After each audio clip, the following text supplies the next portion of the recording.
Bem-vindo ao CDC News. Vamos às notícias importantes dessa semana.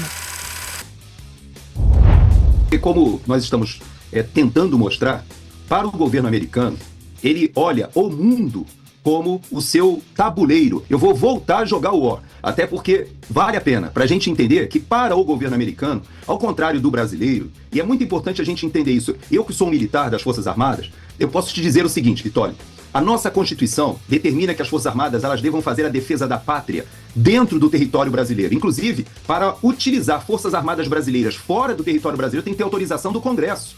Então, no Brasil, as Forças Armadas estão distribuídas dentro do território nacional e por isso elas estabelecem esse braço forte, mão amiga, ou seja, que elas desempenham uma função social junto com de defesa. Agora, os Estados Unidos não, Pitório. Os Estados Unidos ele tem suas Forças Armadas em todo o mundo, defendendo os interesses dos Estados Unidos. E às vezes, para o brasileiro, falta o entendimento de que nós temos um desnível.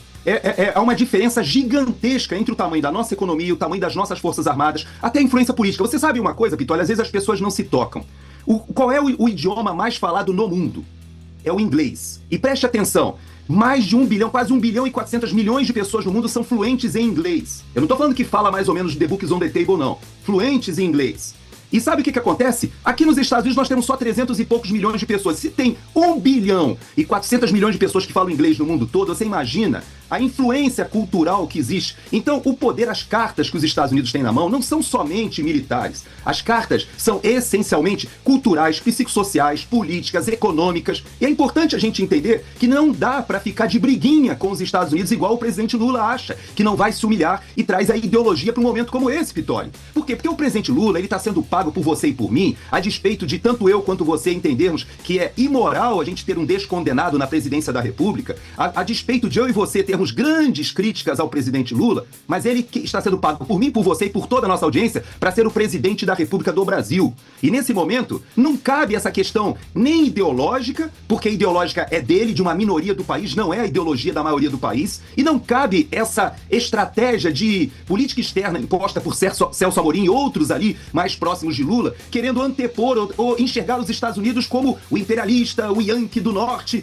Quando, na verdade, Pitória, a nossa indústria, a nossa ciência e tecnologia, o nosso comércio, a nossa estrutura social hoje está ligada ao Ocidente e o presidente Trump já disse, ele não abrirá mão, Pitória. Então, quando você fala que esses senadores falaram que pode piorar, pode. Por quê? Porque se o Brasil continuar do lado da Rússia, do Irã, da Coreia do Norte, veja que nós abrimos, inclusive, embaixada lá na Coreia do Norte, continuar com esse discurso do Lula de sustentação a ditaduras, isso que a gente viu com o Maduro agora, de aumentar até mesmo a ação dos Estados Unidos sobre o Maduro, dizendo o seguinte, olha, agora ele não é mais um presidente, um déspota, um tirano, não. Ele agora é um líder de um cartel de drogas reconhecido como uma organização terrorista. Isso significa, Pitória, que o Departamento de Defesa, ou seja, os militares, o Departamento de Justiça, o Departamento de Estado estão conectados agora para combater e aprisionar esse homem que tem uma recompensa de 50 milhões de dólares.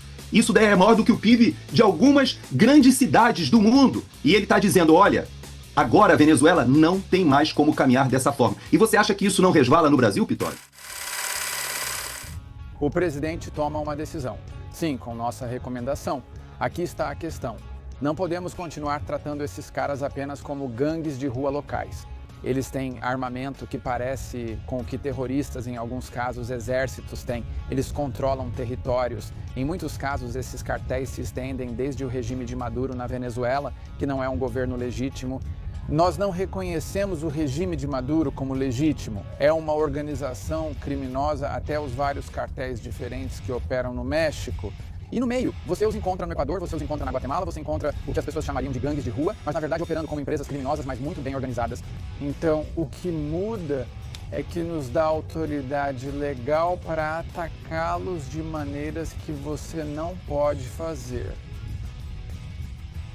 Se eles são apenas um bando de criminosos, não é mais uma questão de aplicação da lei.